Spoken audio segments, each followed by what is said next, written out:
I'm super excited to be going down to California for the Super Bowl this year. It's an amazing opportunity and I'm really lucky and excited to be there. I was so excited. I think I cried a little bit. It's just such an overwhelming, dream come true kind of event. I never thought I would be able to do it. I love experiential learning. I love getting students in the field, and I'm really lucky at University of New England that they value experiential learning.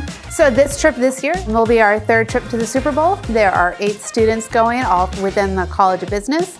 And we are working directly for the NFL to get that experience of what it is like to put on one of the world's largest sporting events. Obviously, it's an amazing thing. Not many people get to go to the Super Bowl, especially that we get to go work the Super Bowl, but also Amy set up a bunch of other opportunities to tour a professional hockey facility, professional soccer, and a professional baseball facility. So being able to see all 4 of the major sports while we're down there and speaking to different professionals in these fields is going to really help me narrow in on what I want to do once I graduate here. So this is great experience just in the field in general, but it's also a great talking point. Not a lot of people have this on their resume, so being able to bring something that's different than other candidates that are applying for the same role is just going to kind of set you apart.